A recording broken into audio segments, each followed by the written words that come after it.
Are live. Let's get started.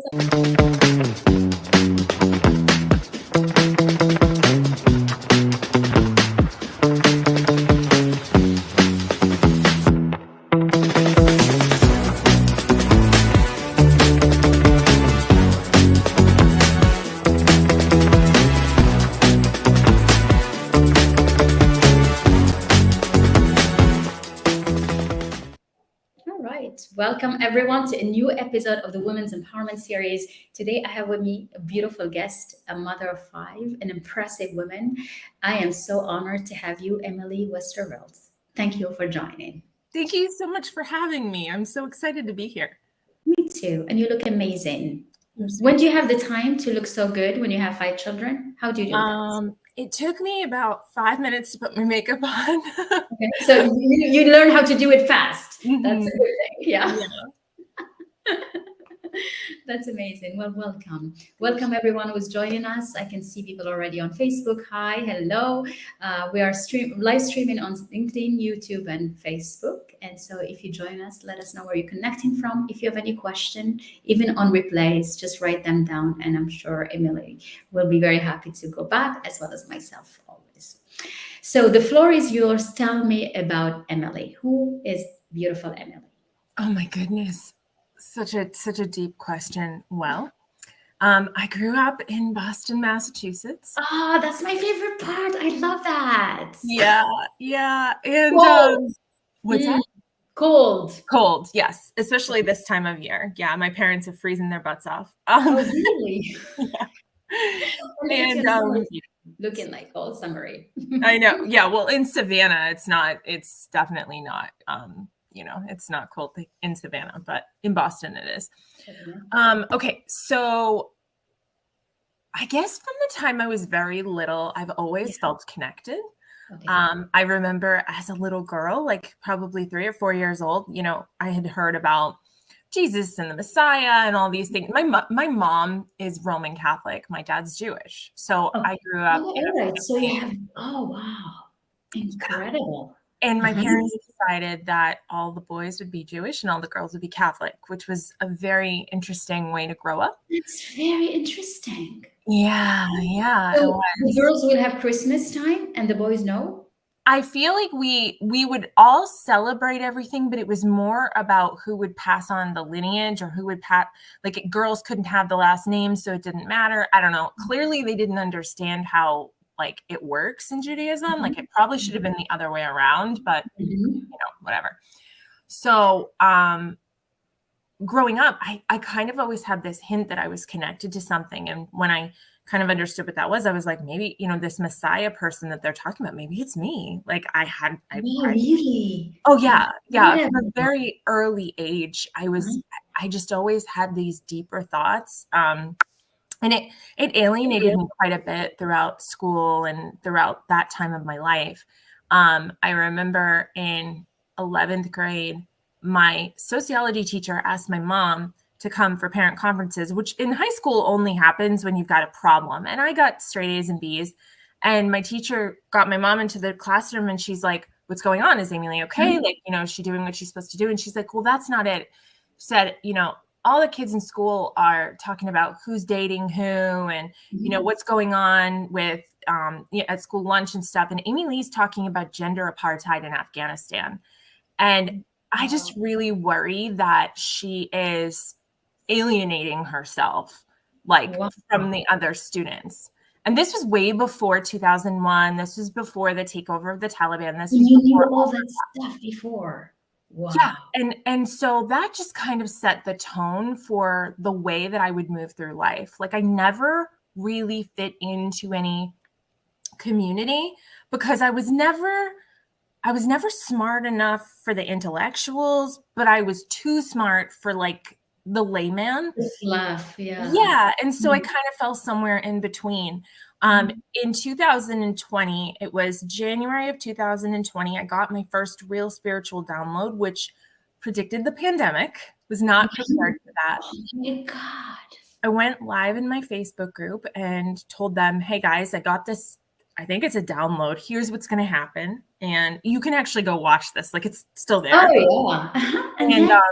basically just, this is what's going to happen. The shadow doesn't want to integrate. It's going to be okay, but we're going to see fear like we've never seen on a grand scale. Like, it was this whole thing that kind of happened. And which is interesting because how did people react to when you said it? Well, I mean, I didn't come right out and say anything about disease or pandemic because I didn't get that part of it. But what I got was that the whole world was going to be thrown into chaos. People who used to be on the same side would be diametrically opposed, and that it would be an opportunity for the shadow to bounce back and forth between, party lines, and like people that you thought agreed with you didn't. Like, I could see that very clearly. And so that's exactly what happened. And from that point on, the downloads, the awarenesses kind of continued to come in. I also noticed that, or maybe I became aware that I had gifts that most people don't have, but I thought everybody had them. Yes, sure. Yeah. It felt just natural to you. Yeah, exactly. So like, I think that sometimes I can tell what people are thinking. And I get downloads about them. And I just thought that that was how humanity worked. So you can imagine going back, understanding as a little girl on the playground with your friends, and you're like, oh, you're wearing purple spotted underwear today. And they're like, how do you know that? And like, not literally that, but yeah, sure. I mean, that's pushing it. That's like cartoons. No. Right. But like, I could tell how they felt. I'm like, why are you upset? Like, oh my gosh, I would comment on whatever it was they were feeling, and they hadn't even told me what it was yet. So I'd be like, if you feel like she's mad at you because whatever, like, it's actually this. And then they'd be like, how did you know that I thought she was mad at me? And so early on, and you did that to your friends. Yeah, very alienating. And it wasn't until, we came kind of into the community that we're in now, the community that you and I are both in, that I really kind of started to see people who were like me, people who and it's okay. And it's and it's okay to be. It's like your intuition is strong. You can read, you can feel it. You can use it to help people. Yeah. And also, understanding that there's no shame in using it to help people. Like, I think for a long time, it was like, there's so much stigma around spirituality and the concept of if you know how to help people, you should. People forget that when it comes to mechanics and dentists and brain surgeons, they're allowed to charge for their services. But if you know how to support people spiritually and energetically, you should just do it. And I think that that's a very slippery slope, number one. And number two, it's just for empaths and highly sensitives like us.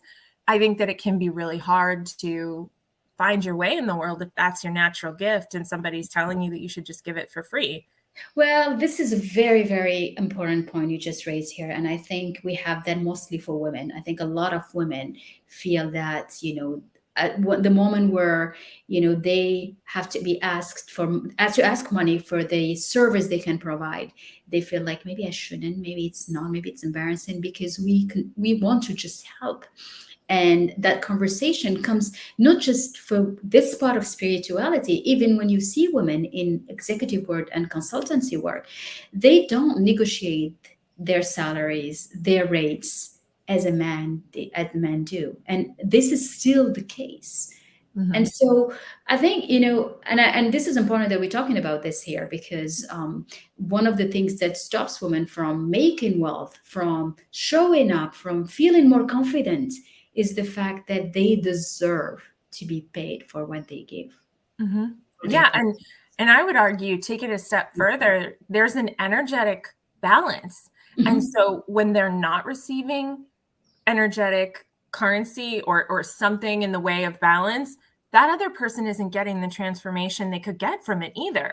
I mean, if you did an experiment, and let's say they took like Tony Robbins and they put him, under a paper bag and changed his voice and said, you're going to get coaching from this guy and he's only going to be $20 a month, you would never, ever value that coaching the way as much as if you could see his face. But it's the exact same content. It has to do with the level of well, this couldn't possibly be very good because it's only $20 a month. It has Yeah. to do with what you're giving as much as what, what they're taking. So, I mean, like, it's the tag price, obviously. So it has to command respect on its own. Yeah. But it's also the brand, right? Yeah. I mean, and these people have built a brand. And how did he build a brand? Actually, when you think about it, it's really by sharing. Yeah. In the beginning. Yeah. Giving. And doing a lot of standing up and speaking and probably to a lot of rooms that were empty. Oh, yes. And a lot of people who didn't pay, and it's okay. Yeah. So the whole thing is just not to give up. Mm-hmm. You do, until one day you just become a reference. Yeah. And I think, and that's what I do even in my work. I work with leaders. So my work is focusing on leadership. And leadership, the way it's defined is that you do not apply for a leadership position. You don't. There is no application. It's not like a job. You go and put your CV and apply for. You go take that leadership position and you insist on keeping it. You see? So insisting on keeping it, it means like, I am leading the way in this field, the way I see it. And I insist on keeping that position. See? And a lot of people will give up before. Okay. And I think also with leadership, you can't force somebody to follow you. It has to be voluntary, right? So leadership isn't just about leading. It's also about being the kind of leader that people want to follow, because you can't make somebody follow. You can subjugate someone into doing what you say, but when it comes to leadership, that has to be earned, and it can be taken away just as easily. And I think that's really kind of, I taught, you won't believe me when I tell you this, but one summer I taught a leadership and team building course at Harvard University. I know you mentioned that, and that was quite impressive to me. Yeah, which means you have that. It was amazing. What did you teach in that? I taught leadership and team building. Okay. And it was for a community. There was like a summer camp there that was for, I guess they were between college. It was like a prep school for overseas Chinese entrepreneurs, something. It was an acronym. I don't remember. Okay. But it was so cool. I got to teach them about connectivity between, groups and networking leadership, and like what it's like to interact. Like, I mean, we did some trust fall kind of things out in the quad, that was fun. But we also did this experiment where, and I wish we could find it, because if we could, it would be so good. With the internet, I feel like it's out there. I just had to find the right keywords. But there was a list of these 10 people. It was just descriptions, like ideal client avatar, if you will, those kind of descriptions. And it was like, which of these people would you choose as the leader? Or like, who would you put? Have you heard this before? Like, it's like, who would you put in a civilization? This one has this quality, but and they always had caveats, right? So everybody, there was this one guy or one male on the list that seemed to have all these incredible qualities, was great in school, had all these things going for him, and just seemed on paper to be the absolute best candidate to be the leader. And when we were all done and the kids had organized them, like one of them, it was like, he's the child, the deaf child of a, syphilis-ridden prostitute or something like that. And that ended up being Beethoven, right? And so when you got to the end and all the kids had organized all their people, there was a line and it said, "Congratulations, you just elected Hitler."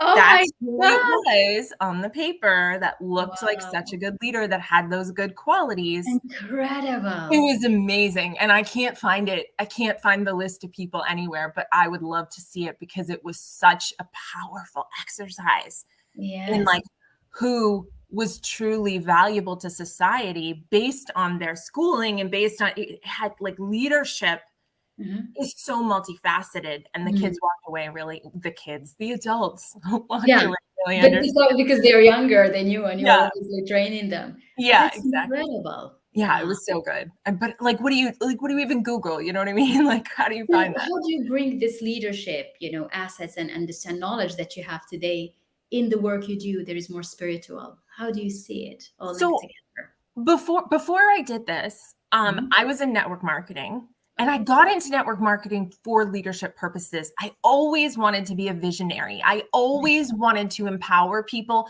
Mhm. My dad used to go to the mall, and they used to have those magic eye posters. They were like those Mhm. digital ones, and you could stare at it and like something would pop out. And my dad would stand at this booth in the middle of the mall and like show people how to see that. Like he just like loved so much that moment, like helping Mhm. people see that, right?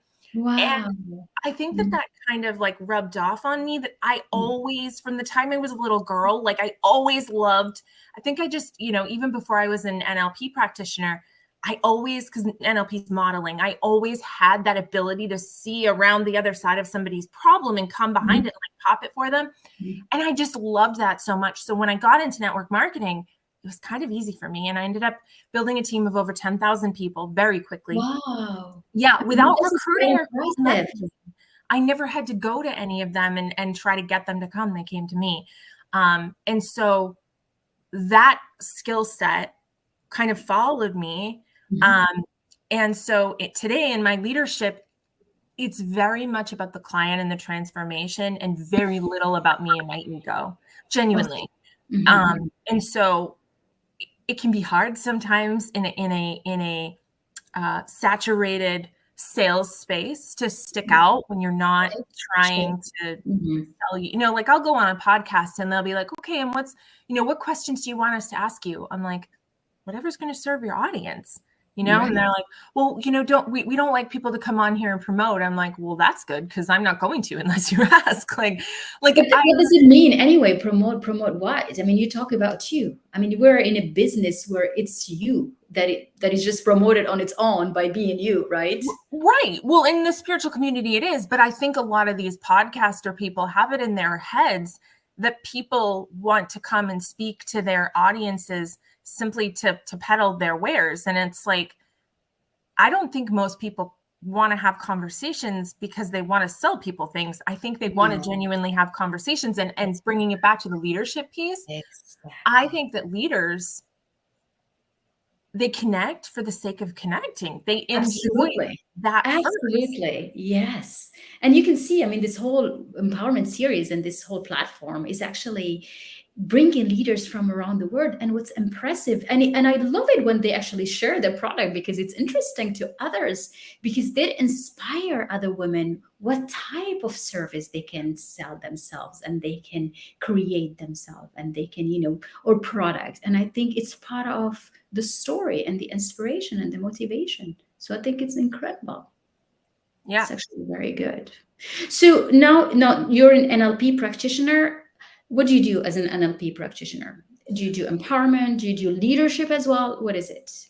So NLP, neuro-linguistic program, is Yeah. basically like Mhm. rewiring the neural pathways for success. So Mhm. I'll give you like an Okay. example that I think works really well for your audience. Like if you think about, if someone was to say, I love money, what's the first Mhm. thing that comes to mind? I love money. Like, wow, she's selfish. She's full of herself. All she cares about is money, Yeah. Yeah, right? that's Like true. Mm. it gives you this very yucky feeling. But like Yes. if you go back to the word love and you use love in any other context, what if like a little girl came to your door in the pouring rain and Yeah. she needed support? What would you do? You'd put your arm around her. You'd bring her over to the couch. You'd probably give her a glass of water. You would show her love, right? Mhm. You Yeah. would give love, and the way that you love your partner, the way that you love your children. But True. because of the context of this conversation, we think of love Mhm. means that I put it above everything else. I'm selfish. So now if we take the word love in its context and think about how can you be a steward for money? How can you put the word love back in? I love money. I love Mhm. it. I give it a place to live. I treat it with respect. I make sure that it has the support that it needs. I don't take it for granted. Yeah. I appreciate what I have. I put it somewhere where I know where it is. Yeah. I send energy to it that I'm grateful for it. And Right. suddenly we transform that Mhm. word. I love Mhm. money is not, I love money. It's, Yeah. I love money. I love Yeah. everything. I love my books. I love the trees. Yeah. Like I am love, but we just take Right. the am out, Yeah. And So it's so really understanding The connections. Yeah. Exactly. And so NLP is about changing the way that your synapses fire when you hear certain words, or taking certain visuals that you have in your head and moving them to the folder with other things that you no longer believe, or things that you want to believe. Like it's kind of like a desktop and a computer, and we're just moving those files around because, as you know, of course, you know, right? The brain is a computer. The brain is meant to do processing and get data, but it's not a decision maker. And we learn that in human design, right? Our authority comes from somewhere else in our body, but the brain is a computer. And so what can we change? How can we change the desktop? How can we move things to this folder or that folder? How can we create shortcuts? That's really what NLP is all about. Wow, incredible. That's it. So it's like really changing the way they are programmed, the way people think. And and these type of techniques, I mean, we don't teach them. We don't learn them at school. No one teaches us. And I think, and that's what lacking a lot is if we even for our children. And how do you use that? You know, you're a mother of 5, which is very impressive. So we have a lot of hellos from Pakistan. Hi, Sarah. Hi, Maria from Congo. Hi, Nebo. Hi, Queens. They call you. Yes. Hello, everyone. So, you know, how do you, you know, you're a mother of 5, which is really congratulations. And I salute you for that. I'm being a mother of 4 myself. I know what it is. But what's beautiful is that your capacity of transferring all of this knowledge to them, how do you integrate that in the education? Do you see it helping you? So I homeschool. Well, I kind of unschool. Like my children really do this schooling. It was very important for me. I came from the education system. I got my degree in education and communication studies. I taught elementary school for a while. And what I found was that the public education system uses knowledge as a punishment. And to me, that was the most horrible fate that could befall my children, would be for them to feel like learning was something they had to do. I never wanted my children to connect learning to a punishment or an obligation. So it's very important for me that they learn the things that they want to learn. And because of that, my children are sponges. My 5-year-old reads. My 10-year-old reads 10 books a week. I can't keep enough books on her shelf, because they were never, reading was never created as something to control them or keep them in their seats or anything like that. So they've always. How do you do that? Do you have the time to sit with each one? They teach themselves. That's incredible. And obviously, well, it's enough to teach one, and then the other will teach the others. And I think that's Well, incidentally, they actually each teach them. My 5-year-old taught himself to read. And heaven knows how. I couldn't tell you, but he did, and he's reading and very well. Yeah, but my 7-year-old, she doesn't really read yet. You know, she's older than him, and she doesn't really. She's not really interested. She's much more. She's very well connected to her body. She can create the most incredible diseases that last 12 hours that just terrify me, and they're gone by the morning. It's ridiculous. This woman, she's just 7 years old, and she's like a shapeshifter, I swear. Incredible. But to answer your question, I think the biggest thing for me was downloading the awareness that my children are they're just people on their own journey. So like, if you think about a book, right? Like I'm using Romeo and Juliet as an example. In the story of Romeo and Juliet, they're 13 and 15 years old. That's right. They're very young. Yeah. But in a classic sense, they're dead and buried for hundreds of years, right?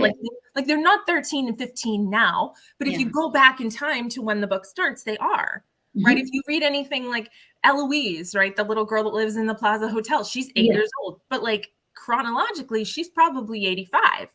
So our children are younger than us, and they're smaller than us, but where they really are is just a different frame of reference on the timeline. And they're going to, and they kind of already are, grown up and adults in their own right in a different dimension. So it's very important, at least for me, that I don't treat them because they're smaller, because I'm meeting them at a different place on their timeline, like they're less than, like they need to be talked down to, like I recognize them as the souls that they are, sharing the journey with me. And that doesn't mean that like I let them play with knives, or that, No, of course not. I mean, no. I mean, you're a mother. I mean, Right. and But it's a and fine wise. line between protecting their sovereignty as spiritual beings on their own journey and recognizing that I'm not responsible for their entire experience, but also that I am the steward of their growth, that I am here to give them the orientation about what it means to come into a I love that. self-actualized human. And Yes. so that's kind of been my philosophy, and it's worked out pretty well so far. My kids are master manifestors. They Okay. absolutely love creating things from nothing. Mhm. Like sometimes I'll hear them and they'll be like, you know what, I'm going to manifest you not getting to go to the movies, or Oh, like wow. So yeah. they use the word in, and they're connecting with it. Oh, it's very much Incredible. part of the vernacular around here. Absolutely. Yeah. Mhm. That's incredible. Yeah. And so do you think you're going to put them to school eventually, or? No, I really genuinely don't think that, well, for one, I think that the level that they're at, I don't think that they go to karate twice a week, and I see the difference in them and the children that, wait to speak to adults. My kids will just, obviously, politely, they'll just say what they feel. They'll Yeah. just speak out. They don't have that raise their hand mentality. They've never been made to raise their hand. They don't know how to walk in lines. When we go to the store, it's crazy. They're these wild hearts, but I believe that that's what they came here to be. I don't believe in indoctrination. Don't get me wrong. There's a large part of society that requires that institution so they can work. Yes. So that they can go and earn a wage. It's subsidized daycare. And I recognize that some people don't have the luxury of not doing that, but we do. Wow. I purposely got my degree in education, Yes, of course, that helps, obviously, because Yeah. then Yeah. you And can do. they're brilliant. You'll have to make like a kids series sometime and have everybody's kids come on and talk, because you'll be blown away with the That's so conversations I true, have with my actually. 10-year-old. It is so very true. I love that.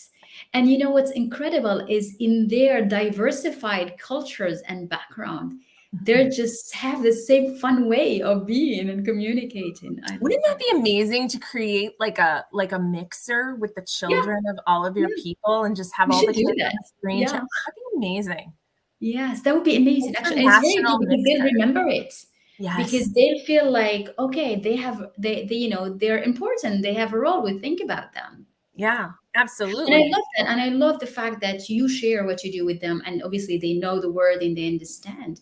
And I see, even, I work with, women empowerment, leadership, but I do a lot of spirituality and energetics beside the strategy and the branding and all that. And I find myself teaching that to my children. And I know that the fact that they know a lot of things we didn't know us in their age, Yeah. they are less stressed. They can aspire for more things, and they just enjoy every moment. Mm-hmm. I remember we had to study so much and for so many hours to, Mm-hmm. just like, as you said, it was part of being. And it was like an obligation that became a habit, right? Because Mm-hmm. then it's just your programming. We become programmed to do that. Mm-hmm. Mm-hmm. And not even that, it became a pain point for us. It became something that we didn't want to do. And Yeah. what a tragedy to make knowledge, which is one of the most powerful gifts you could possibly imagine. What a tragedy to have that be something that we look at with disdain. Yeah. Yes, exactly. Yeah. Well, this is incredible. And I think you're amazing in educating your children that the way you do it should be a valuable to every woman around the world. Because I think the fact that we feel sometimes we don't trust that they can teach themselves, know what they want, guide themselves. And we push them a lot and we suffocate them. We don't let their intuition guide them anymore. Yeah. Yeah, and I don't put the blame totally on us, because I think that society creates a lot of guilt around that. There's a lot of guilt. Mhm. If I can't just go and tell people, oh yeah, my kids are unschooled. They're like, what does that mean? they teach themselves. They study the things they love, and somehow they find a way. They know math. We don't drill math, but they know it. They know their division, they know their multiplication, they understand the deeper concepts that a lot of kids just don't get the luxury of having. My little one, she brought me this. You can come say hello. We've been talking about children. Yeah. She saw me and then she's like, and she said she wants to look at her. She is. You see, hi. She brought me this. As we're talking about, she knew we're talking about children. See how much love they shared watching their mom doing the work. It's incredible. And I'm sure your children feel the same too. Oh yeah, my daughter will be out in public. It's so awkward. She'll be like, "Did you know that my mom's the only dream design coach in the world?"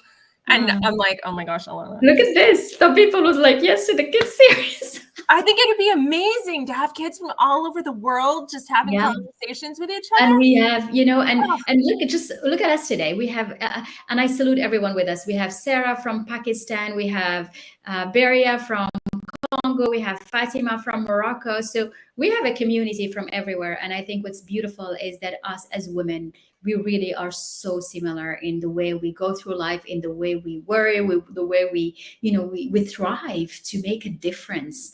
And you embrace all of that, AmyLee. So thank you so much for this beautiful exchange. I got the heart out of it as well. So I'm giving it to you. And so I'll let you say just one last word.